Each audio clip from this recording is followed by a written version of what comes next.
ఆయన మనకు నేర్పింది ఏంటంటే పగలంతా కూడా బోధించి ఆయన రాత్రంతా కూడా తండ్రికి ఏం చేస్తూ వచ్చినట్ట ప్రార్థన చేస్తూ వచ్చాడు.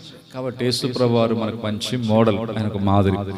కాబట్టి యేసుప్రభు ఎందుకు రాత్రంతా ప్రార్థన చేశారు జీవితం అంతటా ఎవరింటికి వారు లేరు, యేసుప్రభు మాత్రం ఒలీవ కొండకెళ్ళాడు. ఎందుకు యేసుప్రభు రాత్రంతా ఒలీవ కొండకెళ్ళాలి? ఎప్పుడు తండ్రితో ప్రార్థన చేయాలి. రాత్రులు ఎందుకు ఆయన నిద్రపోకుండా ఆయన జీవితంలో సంవత్సరాల తరబడి ఆయన సిలువ మరణం వరకు కూడా గెత్సేమనే తోట చివరి రాత్రి అంటే ఎందుకు అలాగ ప్రార్థన చేస్తూ వచ్చాడు? ఆ ప్రార్థనే మరి శక్తిని పొందుకోవడానికి కారణమవుతాను. ఆ ప్రార్థన మరి దైవికమైన ఆత్మ బలాన్ని పొందుకోవడానికి కారణమైంది.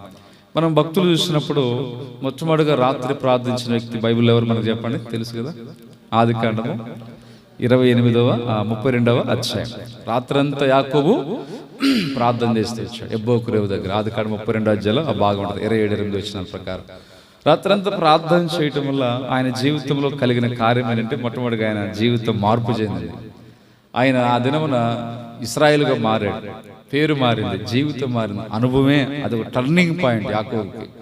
తర్వాత ఆ రాత్రంతా ప్రార్థన ఆశీర్వాదానికి కారణమైంది. ఆ రాత్రంతా ప్రార్థనే తన యొక్క అన్నయ్యన ఏషావు నుండి తప్పించడం, మరణం తప్పించబడి వారికి ఇరువురికి సమాధానం కలగడానికి కూడా ఆ రాత్రి ప్రార్థనే కారణమవుతుంది. ఇట్లాగా మనము బైబిల్లో భక్తులు వాళ్ళు రాత్రంతలు కూడా ప్రార్థన కలిగి ఉండి దైవ శక్తిని పొందుకున్నట్టు మనం చూస్తున్నాం. ఇక్కడ మనము ఈ రాత్రి మనం ఒప్పుకోలు ప్రార్థన ప్రాముఖ్యత ఏంటంటే, మనము ఒప్పుకోలు ప్రార్థన మనకేం చేస్తుందంటే దేవునికి మనకు అడ్డుగా ఉన్న అవరోధాన్ని తొలగిస్తాం.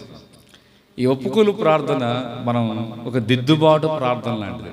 అంటే మనం ఒప్పుకున్నప్పుడు ప్రభువు మనల్ని క్షమిస్తున్నాడు, అంటే మనం క్షమించబడుతున్నాం, పరిశుద్ధపరచబడుతున్నాం.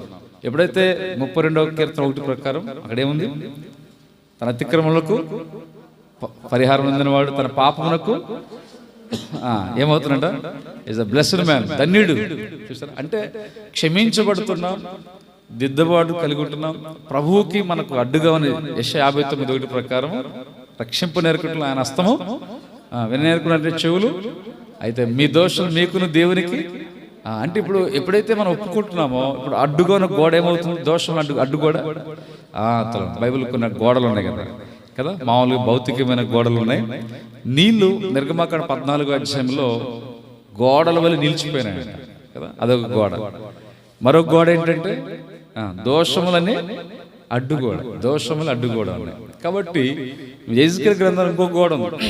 ఆ గోడ కన్నం వేసి చూస్తే లోపలికి వెళ్ళి చూస్తే లోపల సొరంగం తవ్వినప్పుడు లోపల అనేకులు ఏం చేస్తుంటే వేరే వాటికి ధూపం వేస్తున్నారంట. యెహోవాకు కాదు, ఇంక అర్థమైంది కదా, వేరే.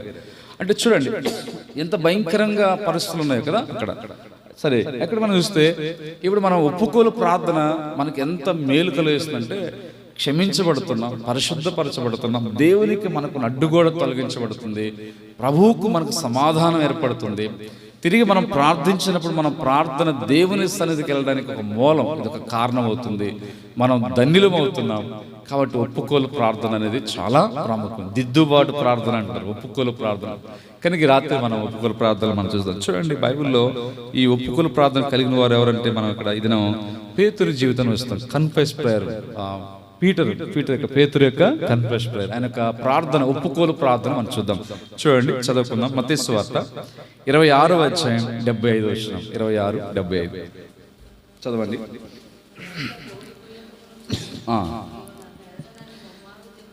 నన్నెరగనని ముమ్మారు చెప్పుదామని యేసు తనతో అనిన మాట పేతురు జ్ఞాపకము తెచ్చుకొని వెలుపలకు పోయి, ఇక్కడ మనం చూస్తే వెలుపలకు పోయి సంతాపపడి ఏడ్చను. ఎవరిక్కడ? పేతురు గారు. ఇక్కడ పేతురు గురించి మనం చూస్తే ఆయన మొట్టమొదటి పేరేంటి? సీమోన్. సీమోన్ అంటే ఇసుక. కాబట్టి ఇసుక ఊరికనే లేస్తుంది. మనకు తుఫాను గాలి వచ్చినప్పుడు ఇసుక తుఫాను అంటారు. ఇసుక తరిదే. ఇక్కడ ఈ పేరును, సీమోన్ పేరును యేసుప్రభు మార్చాడు. ఎక్కడ? యోహాను సువార్త 1వ అధ్యాయంలో ఆంద్రే అంటాడు, ఇదిగో వచ్చి చూడు, మేము నజరేయుడైన క్రీస్తుని మెస్సియాని కనుగొన్నామంటే ఫస్ట్ ఆంద్రే ప్రభు దగ్గరికి వచ్చాడు. ఈ ఆంద్రే ఎవరంటే యోహాను శిష్యుడుగా మొట్టమొదటి, అంటే బాప్తిస్మ ఇచ్చే యోహాను శిష్యుడుగా ఉంటాడు. బాప్తిస్మిచ్చే యోహాను ఎప్పుడైతే యేసు ప్రభు గురించి చెప్తాడో అప్పుడు ఆంద్రేయ ప్రభువును చూస్తాడు.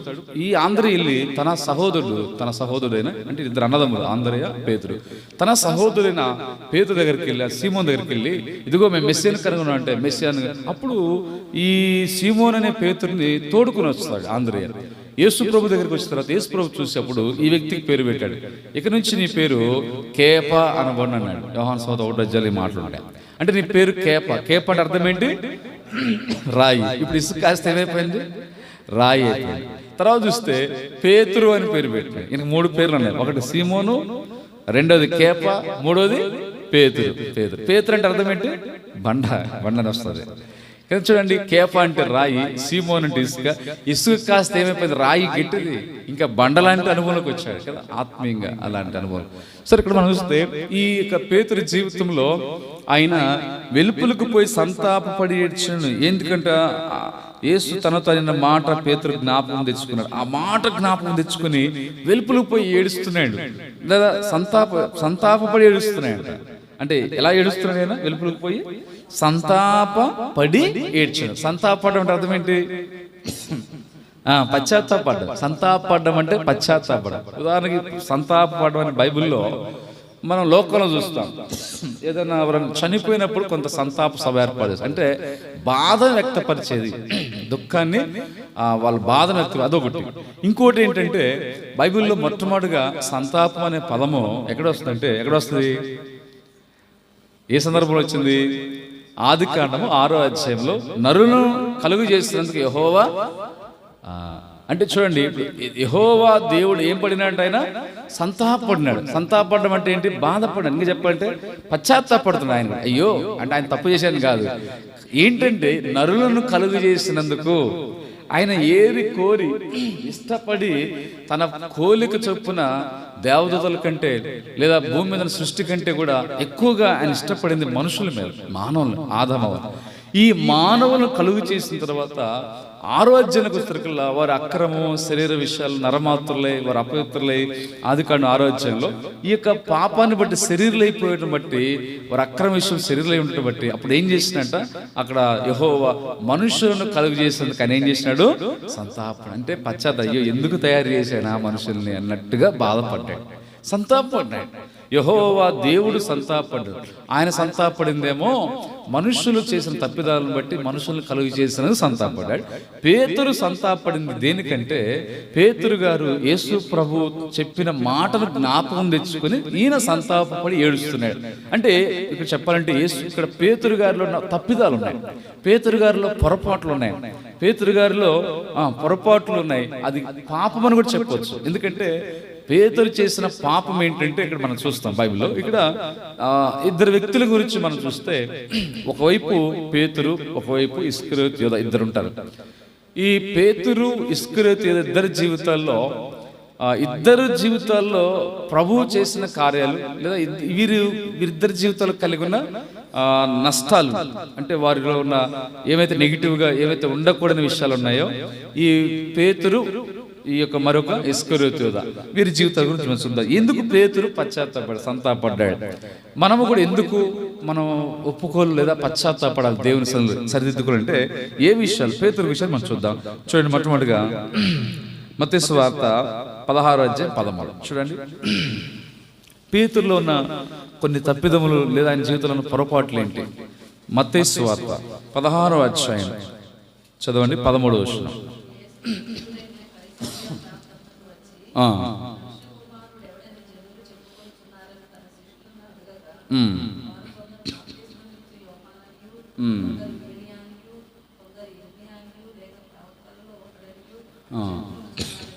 చాలు, ఇక్కడ మనం చూస్తాం. ఇక్కడ మనం యేసు ప్రభువారు శిష్యులను తోడుకొని పోయాడు. ఇక్కడ శిష్యులు మాత్రమే ఉన్నారు, ఇంక జనసమూహం లేదు. మత్తయి సువార్త 5వ అధ్యాయం 6, 7 అధ్యాయాలు మాత్రం శిష్యులు ఉంటారు, శిష్యులతో పాటు గొప్ప జనసమూహం ఉంటుంది. ఇక్కడ మనము ఈ 16వ అధ్యాయానికి వచ్చేసరికల్లా యేసు ప్రభువారు శిష్యులు మాత్రమే కలిగి ఉండి, అందుకని తన శిష్యులను అడగగా 13వ చివరిలో ఎక్కడది? ఏ ప్రాంతం అది?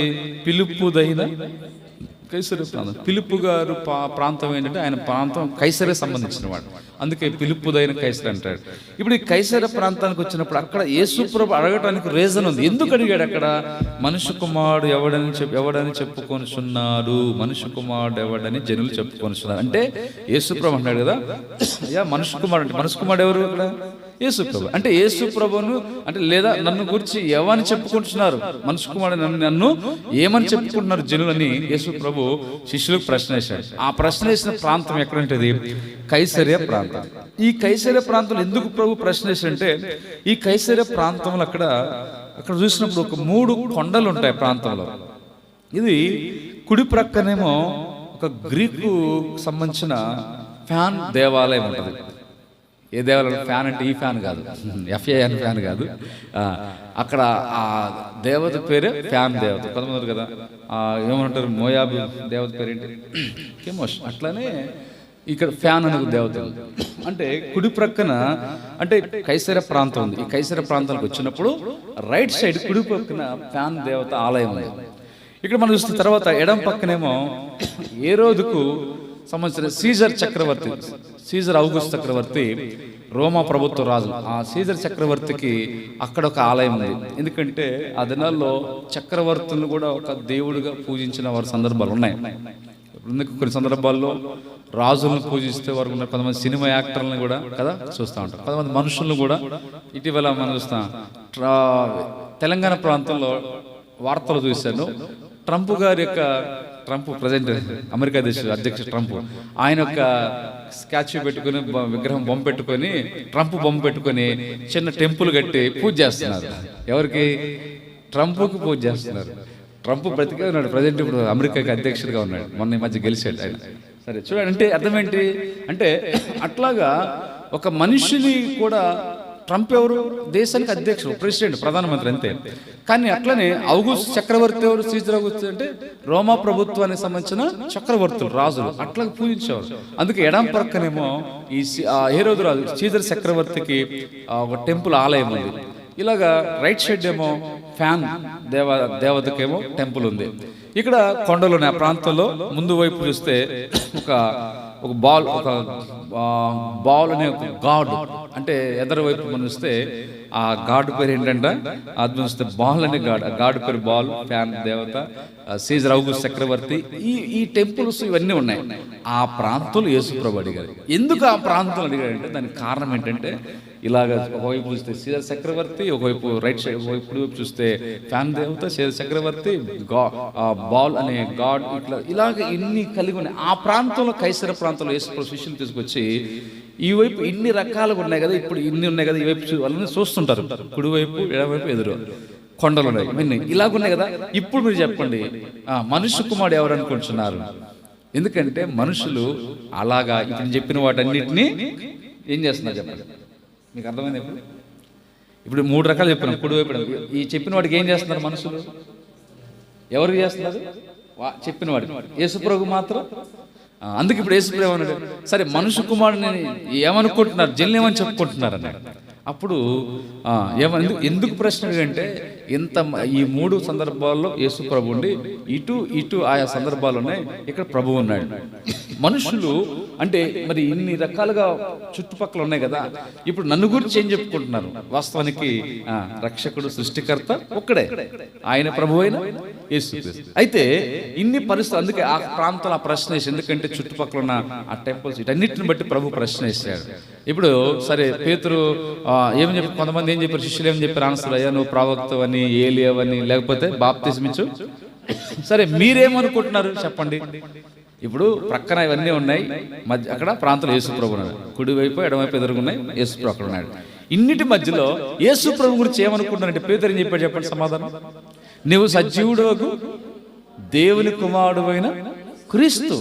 అంటే నువ్వు ఎవరు అంటే ఒక ప్రవక్తవు కాదు, నువ్వు ఒక మనిషివి కాదు, నువ్వు ఎవరు? నువ్వు సజీవుడు అయిన దేవుని కుమారుడు, సన్ ఆఫ్ గాడ్, దేవుని కుమారుడు అయిన క్రీస్తువు. క్రీస్తు అంటే అభిషిక్తుడుగా భూమి మీదకి వచ్చిన వాడు క్రీస్తు, దేవుని కుమారుడు అని చెప్పగానే ప్రభు ఏం చేశాడు? వెంటనే సీమోను బర్యోనా ధన్యుడువు అని ఏం చేశాడు ప్రభు? పేతురుని ఏం చేసినాడు? మెచ్చుకున్నాడు. ఏమన్నాడు? సీమోను బర్యోనా నీవెవరు అంట? ధన్యుడు, పరలోక తండ్రి నీకు బయలుపరిచాడు కానీ రక్తమాంసములు నీకు బయలుపరచలేదు. అప్పుడు ప్రభు ఏం చేసిన వ్యక్తిని మెచ్చుకున్నాడు. అంతే బాగానే ఉంది. అంతేకాదు, ప్రభు ఒక ఆధిక్యత ఇచ్చాడు. 18వ నువ్వు పేతురువు, ఈ బండ మీద నా సంగమును. పేతురు అనే శబ్దం కూడా రాయి అని కింద ఫుట్ నోట్ ఉంది. కేప లేదా మరి 3 పేతురు శబ్దంకు రాయి అని అర్థం వస్తుంది. అంటే ఇసుకను రాయిగా మార్చు. అంటే రాయి అనేది గట్టిది. అవునా పిల్లలు వింటారా? ఇసుక ఎలాంటిది?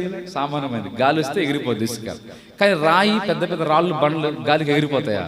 ఎగరు. అంటే అంత స్థిరమైంది, అంత బలంగా ఉండాలని దేవుడు ఆశిస్తున్నాడు సీమోను విషయంలో. ఇప్పుడు ఇక్కడ మనం చూస్తే ప్రభు ఏం చేశాడంటే మెచ్చుకొని ఆధిక్యత ఇచ్చాడు. ఏంటి ఆధిక్యత అంటే, ఈ బండ మీద నా సంఘమును కడదు. అంటే క్రీస్తు అనే బండ మీద, క్రీస్తు ఇచ్చిన ప్రత్యక్షత మీద, మనిషి మీద కాదు, ఆ పునాది యేసు క్రీస్తే. ఆ బండ క్రీస్తు సాదృశ్యం ఉంది. అంటే ప్రభు ఇచ్చిన ప్రత్యక్షతలో బండ మీద కడతాడు. ఇప్పుడు ఆ తర్వాత నీకు పరలోకపు ఏమిస్తాడు పేతురు గారికి దేవుడు? యేసు ప్రభు పరలోకపు తాళం నీకు ఇస్తాడు అన్నాడు. ఇదంతా కూడా మెచ్చుకున్నాడు. మరి బండ మీద సంఘం కడుతున్నాడు. పరలోక తండ్రి నీకు బయలుపరిచాడు. పరలోక తండ్రి బయలుపరిచాడు సామాన్యమైనది కాదు కదా. అర్థమైందా? పరలోక తండ్రి అంటే ఎవరు? పరలోక హెవెన్లీ ఫాదర్, దేవుడు తండ్రి. అంటే పైనుండి అనుగ్రహిస్తే తప్ప ఎప్పుడు ఎవడును పొందుకోలేడంట. అంటే పరలోక తండ్రి బయలుపరిచే, ఈ లోకంలో ఉన్న ప్రధానమంత్రులు బయలుపరిచేదానికంటే, ఈ లోకంలో సైంటిస్ట్ బయలుపరిచేదానికంటే, ఈ లోకంలో రాజులు, చక్రవర్తులు, లోకంలో గొప్పవారు ఉన్నారు. అదే వీరికంటే కూడా మన పరలోక తండ్రి ఎలాంటి వాడు? బహు గొప్పవాడు. అలాంటి పరలోక తండ్రి ఎవరికి బయలుపరిచాడంట?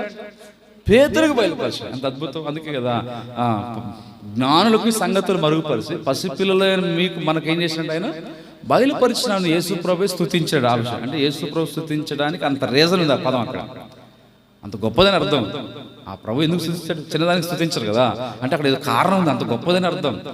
అట్లనే ఇప్పుడు ఎంత బాగుంది. తర్వాత సమయంలో ఇప్పుడు యేసుప్రభు పేతురుని ఏమన్నాడు చూద్దాం. చూడండి అదే అధ్యాయంలో పేతురు జీవితంలో పతనాలు చూద్దాం. 16వ అధ్యాయం. ఆ తర్వాత ప్రభు అంటాడు, ఇదిగో మనుష్య కుమారుడు అప్పగించబడబోతున్నాడు. ఆయన శాస్త్ర చేత హింసించబడతాడు, చంపబడతాడు. 21 నుంచి 3వ దినం లేగుస్తాడు. అంటే అప్పగించబడి, చంపబడి, హింసించబడి 3వ దినం తిరిగి లేవడం అగత్యము అని యేసు ప్రభు జరగబోయే విషయాలు చెబుతున్నాడు. ఇదంతా జరగబోయే విషయాలు. ఈ జరగబోయే విషయాలు చెబుతుంటే ఇప్పుడు ఆ మాట చెబుతున్నప్పుడు పేతురు ఏం చేశాడు? చదవండి 22వ విషయం. పేతురు ఆయన చేయి పట్టుకొని, ప్రభువా అది నీకు దూరం అవుగాక. చూడండి ఇప్పుడు పేతురు ఏం చేస్తాడు చెప్పండి. ప్రభువా అది నీకేం కావాలంట? అది నీకు దూరం అవును గాక. అది అన్నటికీ నీకు అసలు తండ్రి పంపించిందే అందుకొరకు. యేసు ప్రభు వచ్చిన ఉద్దేశం బైబిల్ మనుష్య కుమారుడు పరిచారం చేయించుకున్నట్టుకు రాలేదు, కానీ పరిచారం చేయుటకు అనేకులకు ప్రతిగా తన ప్రాణమును ఇచ్చుటకు వచ్చాను. అసలు వచ్చిన రీజనే అది, వచ్చిన ఉద్దేశం. అయితే ఆ వచ్చిన ఉద్దేశంలో పేతురు ఏమంటున్నాడు? నీకు అది దూరం అవును కాక. ఏది దూరం అవును కాక? నువ్వు శ్రమ పడడం, సిలువైపడడం దూరం అవును కాక, చనిపోవడం దూరం అవును. ఆయన యేసు ప్రభు వారికి చనిపోవడం దూరం అయిపోతే ఆ శాపము, ఆ చనిపోవాల్సిన పరిస్థితి ఎవరికి వద్ద తెలుసు? ఎవరికి వస్తుంది? ఇప్పుడు భూమి మీద మనుషులందరికీ వద్ద పేతురు కూడా వస్తుంది. అర్థమైంది కదా? ఒకవేళ యేసు ప్రభు చనిపోకపోతే పేతురికి ఏమవుతుంది? భయంకరమైన ఏముంది? అగ్ని గుండం, నరకానికి వెళ్ళాలి. ప్రతి మనిషి వెళ్ళాలి. పేతురు కూడా వెళ్ళాలి. ఎక్కడికి వెళ్ళాలి? పేతురు కూడా నరకానికి వెళ్ళాల్సి వస్తుంది. పేతురు కూడా యేసుప్రభు కనుక చనిపోతుంది. ఎందుకంటే ఆయనలో మరణమే మనలోనికి ఏం కలిగిందంట? జీవాన్ని ఇచ్చింది. కాబట్టి చూడండి. అయితే సరే పేతురు అక్కడ ఎరుగక ఏమన్నాడంటే, అయ్యా అది నీకు దూరం అనుగాక. యేసుప్రభు చేయి పట్టుకొని ప్రభువుని ఏం చేస్తున్నాడంట? గద్దెంపు సాగుతున్నాడు. ఇప్పుడు యేసుప్రభు ఏమన్నాడు చూడండి అన్నమాట. అతను ప్రభు ఏమన్నాడు చూడండి 20. అయితే ఆయన పేతురు వైపు తిరిగి, సాతానా నా వెనుకకు పొమ్ము, నీవు నాకు అభ్యంతర కారణమై ఉన్నావు, మనుష్య సంగతులను తలంచున్నావు కానీ. చూడండి అంటే ఇక్కడ యేసు ప్రభు ఇప్పుడు ఏమన్నాడు? సాతానా నా వెనుకకు పొమ్ము. ఎవరితో అన్నాడు మాట? పేతురుతో అన్నాడు. అంటే ఇప్పుడు పేతురులో ఏముంది? ఏం ప్రవేశించింది? సాతాను ప్రవేశించింది. అందుకే పేతురులో సాతాను ప్రవేశించబట్టే ఆ సాతాను వచ్చి ఏమంటుంది? అంతకుముందు ప్రభు మెచ్చుకున్నది బాగుంది. ఇప్పుడు సాతాను వచ్చి ఏమంటుంది? పేతురులను సాతాను వచ్చి అది నీకు దూరం అవును గాక. అంటే నువ్వు సిలువ వేయబడొద్దు. ఎందుకు? సిలువ వేయబడితే ప్రభు మరణించి మరలా తిరిగి లేస్తే మానవులకు ఏం కలిగింది? పాపక్షమాపణ, నిత్య జీవం కలిగింది. సిలువ ద్వారా మానవునికి రక్షణ కలిగింది. అది సాతాను అందుకే అంటది. అందుకే సాతాను అందుకే చూడండి, యేసు ప్రభు సిలువ వేయబడటం కూడా సాతానికి ఇష్టం లేదు. ఒక కోణంలో చూస్తే, ఒక కోణంలో ప్రభు చంపడానికి సాతానికి ఒక కోణం చూస్తాం. అందుకే దాని నుంచి ఏం కావాలని నువ్వు దూకుమంటాడు. దూకితే అంటే చనిపోవాలని ఒకవైపు ఉంటుంది. ఇంకొక కోణంలో మనం చూస్తే యేసు ప్రభు అట్లా సిలువ వేయబడితే మానవ రక్షణ కలిగింది కనుక ఏమన్నాడు, అందుకే ఏమంటాడు, అది నీకు దూరం అవును కాకండి. ఏది దూరం అంట, సిలువ వేయబడటం చనిపోవటం దూరం అవును కాకండి. ఇంకోటి చూస్తే యేసు ప్రభు సిలువ మీద ఉన్నప్పుడు, ఎలాడబడినప్పుడు అక్కడ మనుషుల్లో అనేకులను సాతాను సంబంధులు వాళ్ళందరూ కూడా, వాళ్ళ ద్వారా సాతాను ఏమంటుంది తెలుసా? ఏమంటుంది సాతాను? నువ్వు నిజంగా దేవుని కుమారుడు అయితే నువ్వు దిగిరా కదా, దిగి వస్తే అప్పుడు చూద్దాను, అప్పుడు నువ్వు నిజంగా దేవుని కుమారుడు. అంటే దిగి వస్తే ఏంటి, చనిపోకుండా ప్రాణం పెట్టకుండా ఏం చేయాలంటే యేసుప్రభు వారు సిలువ మించి యేసుప్రభు దిగి వస్తే దైవజనుడు ఉన్నాడు, యేసుప్రభు కనుక సిలువ మీద దిగి వస్తే భూమి మీద మనందరం సిలువ కొట్టాలంట. మనందరం ఏం చేయాలి చెప్పండి? ఎందుకు మనందరం ఏం చేశాం? కుడివైపు దొంగ ఎడవైపు దొంగ ఎందుకు సిలువ వేశారు? పాపం చేశారు. వాళ్ళిద్దరు నేరస్తారు, కుడివైపు దొంగ ఎడవైపు దొంగ. యేసుప్రభు ఏ నేరం చేయాలి? అయితే మనము అలాగ చనిపోవాల్సి వస్తుంది. కానీ యేసుప్రభు వాళ్ళ మాటలు టెంప్టేషన్ శోధించబడి ఆయన సిలువ మీద దిగి రాలే. ఎన్నప్పుడు దిగి రాలే. కారణం ఏంటంటే ఆయన వచ్చిన ఉద్దేశం ప్రాణం పెట్టాలి. సరే, ఇక్కడ మనం చూస్తే, సరే ఇక్కడ పేతురు విషయంలో పొరపాటు ఏంటంటే, పేతురు అంటున్నాడు కదా, పేతురుతో ప్రభు కదా సాతాను వెనుక అంటే, ఇప్పుడు సాతాను పేతురులో ప్రవేశించింది.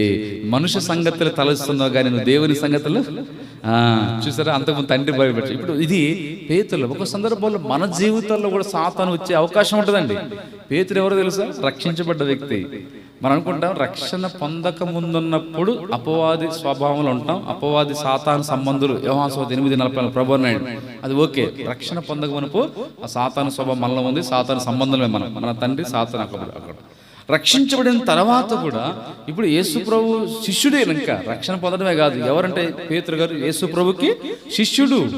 అలాంటి శిష్యుడిలో కూడా సాతాను ప్రవేశించింది. అందుకే ప్రభు వెనుక తిరిగి సాతానా వెనుక్కోమాడు. వాసనకి ఏమనాలా? పేతురు అని గద్దించాలి కదా, సాతానా అని గద్దించాడు. ఎవరిని గద్దించాడు? పేతురుని గద్దించాడు. పేతురులో సాతాను. అంటే చూడండి, సాతాను కొన్ని సందర్భాల్లో ఈ లేఖనం ఆధారంతో మనం చూస్తే సాతాను రక్షించబడిన వారిలో కూడా మనలో కూడా ప్రవేశించే అవకాశం వస్తుంది, మనం చోటిస్తే కదా. అందుకే పౌలు అపోస్తలుడే ఉన్నాడు, మీరు అపవాదికి చోటీకుడి అన్నాడు.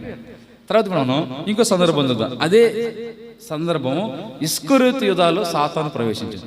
చూడండి, ఇక్కడ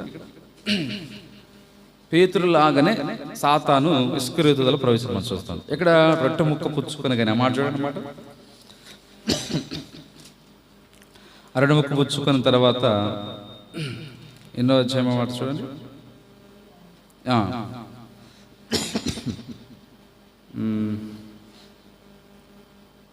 చదవండి, ఎన్నో వచ్చిన అధ్యాయం వచ్చిన. ఆ రొట్టె ముక్క పుచ్చుకోగానే సాతాను అతనిలో ప్రవేశించిన పదం చూడాలి.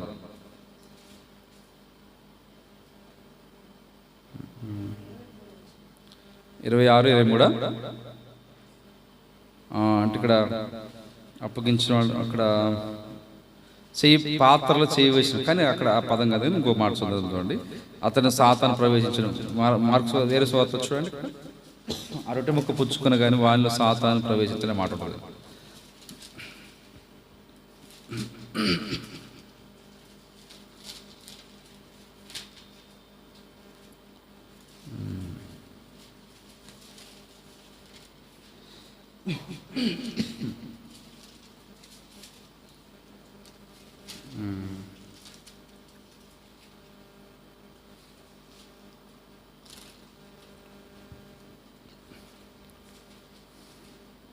ప్రభు యేసుక్రీస్తు వారు అక్కడ రక్తం ఆయన ద్రాక్షరసం రొట్టెను వారికి ఇచ్చిన తర్వాత ఆ రొట్టె ముక్క తీసుకొని అక్కడ భుజించిన తర్వాత ఆ భుజించే సందర్భంలో మనకు కనబడుతుంది.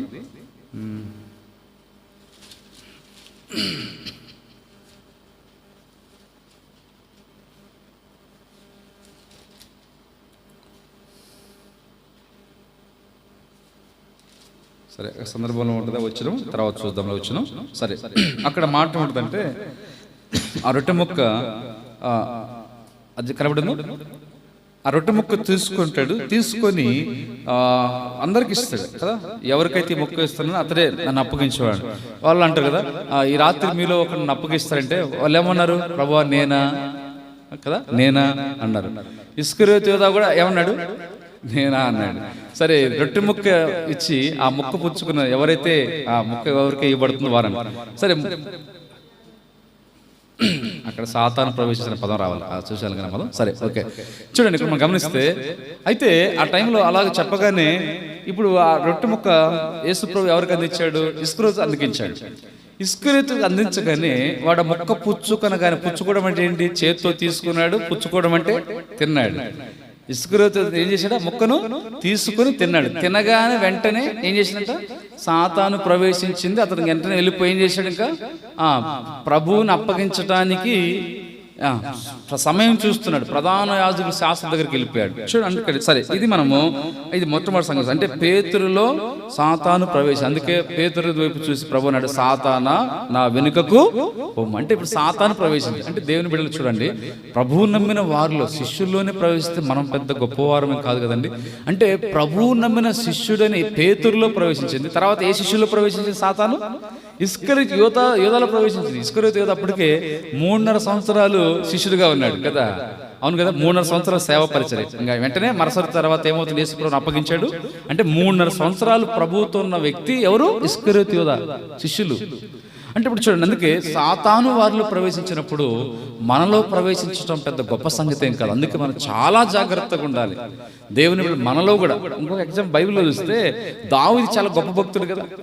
2వ సమూయేలు గ్రంథంలో ఏముంటుంది తెలుసా, దావీదును సాతాను మరలా ఏం చేసినట్ట, మరొకసారి ప్రేరేపించిన. ఎందుకు, సైన్యాన్ని లెక్కించిన. అంటే దావీదును కూడా ప్రేరేపించిన సాతాను. దావీదు ఎవరు, బైబిల్ పాత గొప్ప భక్తుడు, బలవంతుడు, గొప్ప భక్తుడు. సరే, ఇది మనం ఒకటి పేతురు జీవితం ఎందుకు సంతాపడి ఏడ్చినాడంటే, ఒకటి సాతాను ప్రవేశించింది, దేవుని సంగతులు ఎరగలేకపోతున్నాడు. ఇదినాలు చాలా మంది సాతాను ప్రవేశించటం వల్ల, పేతురు లాంటి వ్యక్తిలో ప్రవేశిస్తే మనలో ప్రవేశించటము అది పెద్ద అసాధ్యమేం కాదు, చాలా చిన్న ఈజీ సాతానికి. అందుకే జాగ్రత్తగా దేవుని బిడ్డలంగా సాతాను ప్రవేశించినప్పుడు ఏం చేస్తామంటే, మనం మనుషుల సంగతులు తలుస్తాం కానీ దేవుని సంగతులు ఏం చేయలేము, మనం తలంచలేము. అందుకే దినాలు చాలా మంది చూడండి, ప్రపంచంలో మనం దేవుని బిడ్డ గురించి చూద్దాం. మన పేతురు గారు దేవుని బిడ్డే. క్రైస్తవులు మనం చాలా మంది, అందరూ కాదు కానీ ప్రపంచంలో చాలా మంది క్రైస్తవులు దేవుని బిడ్డలే. వాళ్ళకి దేవుని సంగతులు తెలియట్లా. తెలిస్తే నిజంగా వాళ్ళు అట్లా వాక్యానికి విరుద్ధంగా ఎందుకు జీవించగలుగుతారు, వాక్యం ఎందుకు అలాగా వాళ్ళు ప్రభువుకు విరోధంగా, వాక్యానికి విరుద్ధంగా జీవించగలుగుతారు. రక్షించబడ్డవారు సైతం లోకంలో చాలా మంది, తర్వాత మనం ప్రపంచంలో చూస్తే ఎంతో మంది కదండి. ఇది ఒకటి పేతురులో ఉన్న తప్పిదం. 2వ తప్పిదం ఏంటంటే, సరే ఇంకా ఆ సంగతి మీరు చూడలేండి, అది బైబిల్లో ఉంది. పేతురు సాతాను ఇస్కరియోతు ప్రవేశించడం, దానికి మనకు నో డౌట్ అది ఉంది బైబిల్లో. సరే, 2వ సంగతికి వెళ్దాం.